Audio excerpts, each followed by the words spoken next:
अस्सलाम वालेकुम, मैं डॉक्टर रुखसाना आपको अपने यूट्यूब चैनल पे खुशामदीद कहती हूँ। तो आज हम बात करेंगे पार्किंसंस यानी कि राशा। इसको इंग्लिश ज़ुबान में कोरिया भी कहा जाता है।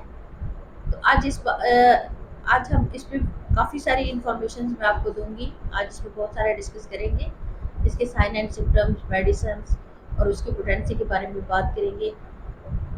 आज की वीडियो बहुत ही इन्फॉर्मेटिव है, शुरू से लेकर आखिर तक वीडियो को ज़रूर देखा करें और इन्फॉर्मेशन हासिल किया करें, दूसरों में भी शेयर किया करें ताकि वो लोग भी इससे फ़ायदा हासिल कर सकें। अगर कोई ऐसी प्रॉब्लम हो तो वो आसानी से इसको सॉल्व कर सकते हैं। कुछ चीज़ें मेडिसिन के साथ बहुत अच्छा रिजल्ट देती हैं मेडिसिन, और बहुत जल्दी ठीक कर देती हैं, वो ठीक हो जाती हैं। काफ़ी सारी मुश्किलात इससे हल हो जाती हैं। अगर आप मेरे यूट्यूब चैनल पर नए हैं तो सब्सक्राइब करना मत भूलिएगा, सब्सक्राइब ज़रूर किया करें, बेल आइकन क्लिक कर लिया करें ताकि नई आने वाली तमाम वीडियोज़ की नोटिफिकेशन आपको मिलती रहें। लाइक किया करें, दूसरों में शेयर किया करें ताकि दूसरे लोग भी इससे फ़ायदा हासिल कर सकें। तो आज हम बात करेंगे रशा के मतलब कि रशा क्या है और इसकी क्या क्या सिम्टम्स हैं। कैसे हमें पता चलता है कि ये पार्किंसंस की प्रॉब्लम हो गई है या रशा की तकलीफ हो गई है, तो ये हमें कैसे पता चले। तो ये निज़ाम असाब की बीमारी है, यानी कि असाब का जो निज़ाम है इससे डिस्टर्ब हो जाता है। हाथ और पाँव में लर्जा तारी हो जाता है। कई दफ़ा चेहरा, आंखें वो खुद ब खुद से मूव करना शुरू हो जाती हैं। चेहरे के स्किन जो है वो फड़फड़ाने लग जाती है, और हाथ पाँव भी काफ़ी सारा उसमें लर्जा, जैसे कि ये हाथ कांपते हैं इस तरह। कई लोगों ने ऐसे पकड़ा होता है लेकिन उनके हाथ मुसलसल कांप रहे होते हैं।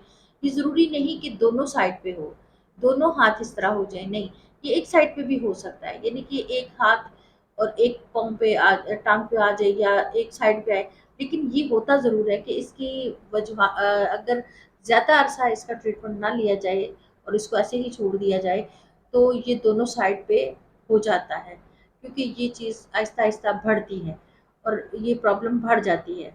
तो इसके लिए ट्रीटमेंट लेना बहुत ज़रूरी है। इसकी काफ़ी सारी एक्सरसाइज़ेज़ भी होती हैं। तो कोई ज़रूरी नहीं है कि इसका ट्रीटमेंट नहीं है, ट्रीटमेंट इसका हो जाता है, थोड़ा लॉन्ग टाइम ये चलता रहता है, लेकिन ये ख़त्म नहीं हो पाता। अगर बंदा कहे कि ये बिल्कुल ख़त्म हो जाए, तो बिल्कुल ख़त्म नहीं होता, लेकिन ये कि कम हो जाता है और इंसान अपनी लाइफ़ को अच्छे से फिर एन्जॉय कर सकता है। तो इसमें काफ़ी सारी प्रॉब्लम्स होती हैं। इसमें उम्र की कोई कैद नहीं होती कि किस उम्र पे ये हो सकता है, छोटी उम्र में नहीं होता और बड़ी उम्र में होता है, ऐसा नहीं होता। लेकिन मोस्टली जो है ये 45-50 के से ज़्यादा लोग जो एज के होते हैं उनमें ये शिकायत होनी शुरू हो जाती है। ये वाले सिम्पटम्स आने शुरू हो जाते हैं। छोटी उम्र में भी आते हैं, छोटी उम्र के लोगों में भी आते हैं ज़्यादातर। यानी कि उस वक़्त होता है जब कोई खौफ हो या किसी चीज़ का फ़ोबिया हो जाए, जैसे कोई अगर कोई जॉब के लिए जा रहा है, तो वो चाहे नौजवान लड़का है या लड़की है, तो जैसे ही वो अपने बॉस के सामने जाएगा तो उसके हाथ काँपना शुरू कर देंगे या उसकी टाँगें काँप रही होगी। तो ये चीज़ें भी सामने आती हैं, तो इसको भी कई लोग निराशा समझ लेते हैं। ऐसा नहीं है, वो डिप्रेशन की एक शिकायत होती है कि डिप्रेशन की वजह से ऐसा हो रहा होता है। तो राशा भी तकरीबन डिप्रेशन की वजह से या स्टमक प्रॉब्लम की वजह से ही होता है, और ये भी स्टार्ट इसी तरह से होता है कि या तो स्टमक प्रॉब्लम उसको हुई या फिर उसको इंजरी कोई हो गई, तो दिमाग के असाब पे कोई चोट लग गई है, तो ऐसा कोई उसके जो दिमाग के कुछ सेल्स हैं वो डेड होना शुरू हो गए हैं। तो ऐसी कंडीशंस अगर आ जाती हैं तो भी राशा हो जाता है। तो ये कई किस्म का काफ़ी सारे इसके सिम्टम्स हैं, काफ़ी सारी इसकी किस्में हैं। तो इसको देखा जा सकता है, और बाद में अगर इसमें हम तफ़सील से बात करने लगे तो वीडियो बहुत ही लंबी हो जाएगी। तो ये मुख्तसर मैंने आपको ये बताया कि छोटी उम्र के लोगों में भी होता है, लेकिन वो कॉन्फिडेंस की कमी होती है या डिप्रेशन होता है। और 45 के बाद या 50 के बाद जो होता है वो स्टिल हो जाता है। उसमें प्रॉब्लम ये होती है कि उस वाक़ई ही हाथ काँपना शुरू कर देते हैं, जैसे ही वो किसी चीज़ को पकड़ते हैं। जैसे कई दफ़ा आपने देखा होगा कि कोई बुज़ुर्ग हैं, वो कुछ पकड़ने लगे हैं तो ऐसे-ऐसे करके उनका हाथ काँपेगा, जैसे कप पकड़ा है चाय का तो उन्होंने हाथ काँपना शुरू हो गया। इसी तरह से वो लिखने की कोशिश करते हैं, तो वो लिखेंगे तो पेंसिल पकड़ेंगे तो इस तरह से हाथ स्टिल काँपता रहेगा। तो ये चीज़ें उनमें आ जाती हैं। तो जैसे ये चीज़ें, दूसरी बात, उनकी एक और सिम्पटम बहुत ख़ास है उनका कि उनके हाथों में काफ़ी जो है वो स्टिफनेस आ जाती है। अगर आप उनके हाथ को पकड़ के इस तरह से या इस तरह से मूव करते हैं या उनके बाजू को मूव करते हैं, तो वो काफ़ी आपको पावर लगा के उसको ऐसे प्रेस करना पड़ता है। वैसे तो हम आम पकड़ेंगे तो इस तरह करके कर लेंगे, लेकिन उनमें स्टिफनेस ज़्यादा होती है, उसको आप ज़ोर से ऐसे करके ऐसे अपनी जगह पे लेके आने की कोशिश करेंगे। ये 2-3 चीज़ें होती हैं जो डॉक्टर जो है वो उसको जज करता है। तो कई दफ़ा ऐसा भी होता है कि ये पीछे उनके पेरेंट्स में कुछ ऐसी शिकायत होती हैं कि कई लोगों में राशा उनके पेरेंट्स में आ रहा होता है, पीछे से चल रहा होता है, किसी के दादा को या वालिद साहब को या वालदा को इस तरह की शिकायत हो। तो अब ऐसे भी ये कन्वर्ट होता है। अब चलते हैं, अब काफ़ी ज़्यादा लंबी मैंने आपको तमहीद इसकी सुना दी, काफ़ी सारे सिम्टम्स मैंने आपको इसके बता दिए हैं। तो अब हम शुरू करेंगे, मेडिसिन पर आते हैं, तो मेडिसिन के मुतालिक हम मालूमात हासिल करते हैं।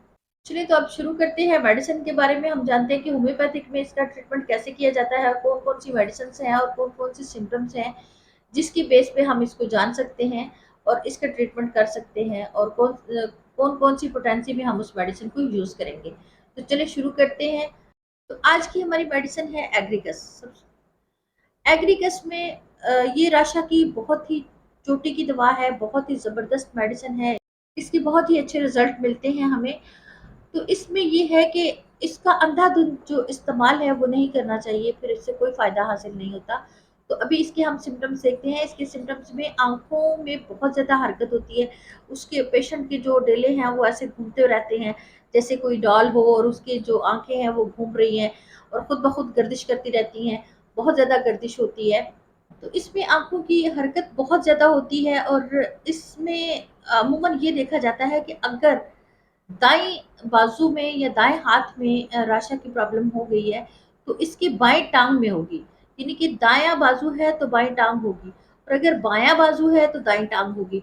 यानी कि ऑपोज़िट डायरेक्शन इनकी होगी कि अगर बाजू दायाँ है तो टाँग बाईं होगी, अगर बाजू बायाँ है तो टाँग दाईं हो जाएगी। यानी कि मुख्तलिफ इसकी डायरेक्शन हो जाएगी। तो इसी तरह से अब इसकी एक और भी बहुत ही ख़ास अलामत है कि जब बादल या बारिश का मौसम हो जाए तो इसकी तकलीफ़ ज़्यादा बढ़ जाती है, और अमूमन ऐसे मौसम में खुजली भी होती है, यानी कि इची की शिकायत हो जाती है। मुख्तलिफ जगहों पे पेशेंट ख़ारिश करता है और वो ख़ारिश आगे एक जगह से दूसरी जगह, दूसरी जगह से दूसरी जगह मूव मूव करती रहती है। तो ये इसकी मेन सिम्टम्स थी। तो ये इसकी मेन सिम्टम्स थी। तो अगर आप ऐसी सिम्टम्स आपको नज़र आती हैं तो आप एग्रीकस को 30 सीएच में सुबह दोपहर शाम इसको दें पेशेंट को। तो थोड़ा तकरीबन 15 से 20 दिन इसको इस्तेमाल करवाएं तो ज़बरदस्त रिजल्ट देती है ये मेडिसिन। हमारी सेकंड मेडिसिन है ट्रेंटोला हिस्पानिया।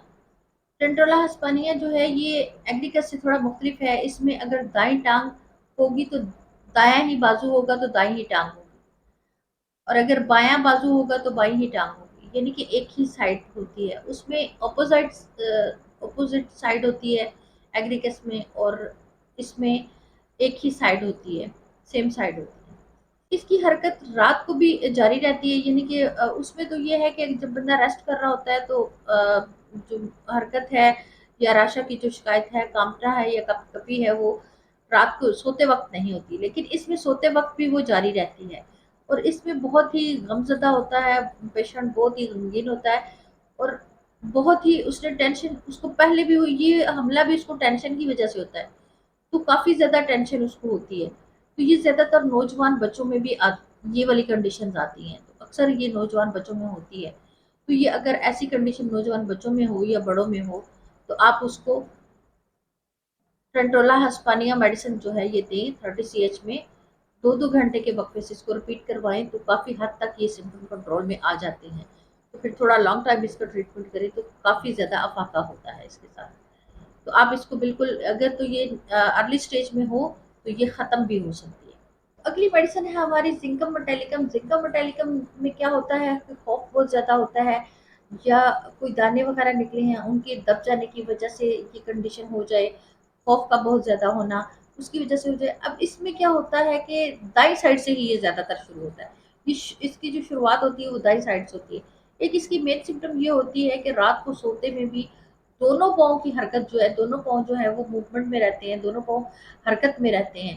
اگر یہ چیز سامنے نظر آتی ہے، یہ سمٹم مین سمٹم ہے اس کی، اگر ایسے سمٹم نظر آئے تو آپ اس کو زکم مٹیلیکم 30 CH میں 2 گھنٹے کے وقفے سے رپیٹ کروائیں، تو یہ کنڈیشن بہت جلدی، اگر ارلی میں ہے تو بہت ہی جلدی کنٹرول میں آ جاتی ہے۔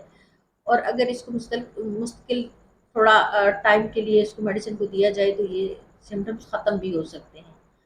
تو اس کے بعد ہر دفعہ میں یہ بتاتی ہوں کہ میڈیسن لینے کا طریقہ ہمارا یہی ہے کہ آپ اس کو میڈیسن کو ڈائریکٹ زبان پر لے لیں تو وہ بہت ہی اچھا رزلٹ دیتی ہے۔ اگر آپ ڈائریکٹ زبان پر نہیں لینا چاہتے تو 1 گھونٹ پانی میں 15 سے 20 قطرے ڈال کے آپ اس کے پی سکتے ہیں، تو زبردست رزلٹ دیتی ہیں یہ میڈیسن۔ اگلی میڈیسن ہے ہماری سیمیسی فیور۔ سیمیسی فیور جو ہے یہ موسٹلی رحم خرابی کی وجہ سے ہوتی ہے، یعنی کہ اگر کسی جیسے کہ لڑکیوں میں حیض کا بند ہو جانے کے بعد کافی ساری پرابلمس ہو جاتی ہیں، تو اگر ایسی کنڈیشن ہو کہ مینسز کے ختم ہونے کی وجہ سے یا مینوپاز کے اینڈ میں یا ویسے بچوں کے جو مینسز ہیں وہ رک جاتے ہیں، تو ایسی کنڈیشن میں اگر راشا کی پرابلم ہو جاتی ہے تو آپ اس کو سی بی سی پی کا 30 CH میں صبح دوپہر شام تھوڑے دن رپیٹ کروائیں تو کافی بہتری آنی شروع ہو جائے گی، لیکن اس کو لانگ ٹائم کے لیے تھوڑا اس کو کروائیں گے تو کافی بہتر ہو جائے گا۔ تو اس کے بعد ہماری اگلی میڈیسن ہے کلکیریا کار۔ تو کلکیریا کار کا پیشنٹ جو ہے اس کے اپنا ایک فگر ہوتا ہے، یہ تھوڑے موٹے پپلے پیشنٹ ہوتے ہیں، ان کے پیٹ کافی بڑے ہوتے ہیں، تو یہ جو سمٹمز ہیں یہ اس کو سمٹمز میں اس کے کلکیریا کار کے پیشنٹ کے جو سمٹمز ہیں ان کو ذہن میں رکھنا چاہیے اور اس کے بعد اس کی میڈیسن کا تعین کرنا چاہیے۔ اس میں پیشنٹ کی مین سمٹمز ہے کہ وہ پیشنٹ جو ہے وہ بات کرتے کرتے اس کے اپنی زبان کو کاٹ لیتا ہے، اکثر اس کی زبان بات کرتے کرتے دانتوں کے نیچے اس کی زبان آ جاتی ہے، زبان کٹ جاتی ہے، اس کے سر پہ بہت زیادہ پسینہ آتا ہے، پاؤں ٹھنڈے ہوتے ہیں اور سر گرم ہوتا ہے۔ تو یہ جو چیزیں ہیں، اور اس کی سب سے ایک مین چیز کہ وہ اگر دودھ پیتا ہے تو اس کو دودھ ہضم نہیں ہوتا۔ تو اگر یہ سمٹمز بھی آ رہے ہیں اور اس کو راشا کی تکلیف ہے تو آپ اس کو کلکیریا کار 30 CH میں صبح دوپہر شام اس کو دیں، تو کچھ دنوں میں یہ کنٹرول میں آ جائے تو پھر اس کو تھوڑا لانگ ٹائم کے لیے اس کو یوز کروائیں، تو زبردست رزلٹ دیتی ہے یہ میڈیسن۔ اب اگلی میڈیسن ہے ہماری کیوبریکم میٹیلیکم۔ کیوبریکم میٹیلیکم میں اس کی ایک مین سمٹم ہے کہ یہ راشا ہاتھ اور پاؤں کی انگلیوں سے شروع ہوتا ہے، انگلیوں سے شروع ہو کے باقی اوپر کے سارے جسم میں جاتا ہے، تو یہ اس کی مین سمٹم ہے۔ اور اسی سمٹم کی بیس پہ آپ اس کو میڈیسن کو سلیکٹ کر لیں گے کیوبریکم میٹیلیکم کو۔ اگر یہ سمٹم شروع ہو کہ راشا ہاتھوں اور پاؤں کی انگلیوں سے سٹارٹ ہو رہا ہے اور اس میں موومنٹ زیادہ ہو رہی ہے، تو اگر یہاں سے سٹارٹ ہو رہا ہے تو پھر آگے تمام اعضاء میں جاتا ہے، تو آپ اس کو 30 CH میں صبح دوپہر شام یوز کریں تو زبردست رزلٹ دے گی۔ ارلی ایج میں اس کو کنٹرول کر لیں گے تو یہ اسی سے بہتر ہو جائے گا۔ اگلی میڈیسن ہے ہماری اسٹرامونیم۔ اسٹرامونیم کو بھی آپ 30 CH میں یوز کریں گے۔ اس کا جو پیشنٹ ہے وہ گرگٹ کی طرح اپنا رنگ بدلتا رہتا ہے، کبھی بہت زیادہ خوش ہے اور کبھی بہت زیادہ غمگین ہے، کبھی ہنس رہا ہے تو کبھی رونا شروع کر دے گا۔ اگر یہ والی کنڈیشن آتی ہے اور پیشنٹ کو راشا کے اس کا ہاتھ اور پاؤں کی موومنٹ زیادہ ہو رہی ہے، اس کے کب کبھی اس پہ تاری ہے، اگر ایسی کنڈیشن ہے تو آپ اس کو اسٹرامونیم 30 CH میں اس کو ارلی میں یوز کروانا شروع کر دیں تو یہ تمام سمپٹم جو ہے کنٹرول میں آ جائیں گے اور بہت ہی اچھا رزلٹ دیتی ہے یہ ایسی کنڈیشن میں کہ اگر کب کبھی ہے اور اس کا مزاج جو ہے وہ فوراً سے بدلتا رہتا ہے مریض کا، تو ایسی کنڈیشن میں اس کو آپ دیں گے تو بہت ہی زبردست رزلٹ دے گی۔ اس کی ایک بہت ہی مین سمٹم ہے وہ یہ ہے کہ اس کی زبان میں لغنت ہوتی ہے، یعنی کہ وہ اڑک اڑک کے بولتا ہے، جیسے کہ ہر لفظ کو بولنے سے پہلے اڑ جاتا ہے، تو یہ چیز اس میں بہت پائی جاتی ہے۔ اگر ایسی کنڈیشن ہو تو آپ اس کو اسٹرامونیم 30 CH میں یوز کروائیں، زبردست رزلٹ دے گی یہ بھی میڈیسن۔ اب اینڈ میں آپ کو میں ایک بایو کیمک کی بہت ہی زبردست میڈیسن بتاؤں گی جو راشا کے لیے بہت ہی یوزفل ہے، بہت ہی اچھا رزلٹ دیتی ہے، وہ ہے میگنیشیا فاس۔ آپ میگنیشیا فاس کو پوٹینسی میں یوز کریں گے تو اونچی پوٹینسی میں یوز کریں تو بہت ہی زبردست رزلٹ دیتی ہے۔ اس کو 200 میں اگر آپ یوز کرواتے ہیں یا 1 میں کرواتے ہیں تو یہ بہت زبردست رزلٹ دیتی ہے۔ کسی بھی طرح کی کوئی بھی پرابلم ہو راشا کی جو سمجھ میں نہیں آ رہی ہے تو آپ اس کو میگنیشیا فاس دیں، اور اس کے بعد جب اس کے سمپٹمس آپ کے سامنے آ جائیں، سمجھ میں آنا شروع ہو جائیں، تو آپ اس کو اس کے جو ہیلپر میڈیسن ہے یا اس کے سمپٹم کے مطابق بن رہی ہے ساتھ اس کے الٹرنیٹ یوز کروائیں تو بہت ہی زبردست رزلٹ دے گی۔ تو آپ اس کو اونچی پوٹینسی میں یعنی کہ بڑی پوٹینسی میں لے سکتے ہیں. 200 سے اوپر آپ اس کو یوز کریں گے تو بہت زبردست رزلٹ دے گی. تو آج میں نے آپ کو بہت ہی کوشش کی کہ بہت ہی اچھے سے آپ کو میں سمجھا سکوں، میڈیسن بھی اور تمام سمٹمز بھی اور پوٹینسی بھی. تو ان سمٹمز کے مطابق خیال رکھا کریں اور میڈیسن کو یوز کریں تو بہت ہی زبردست رزلٹ دیتی ہیں. انشاءاللہ نیکسٹ اچھے ٹاپک کے ساتھ آپ سے دوبارہ ملاقات ہوگی. اللہ حافظ.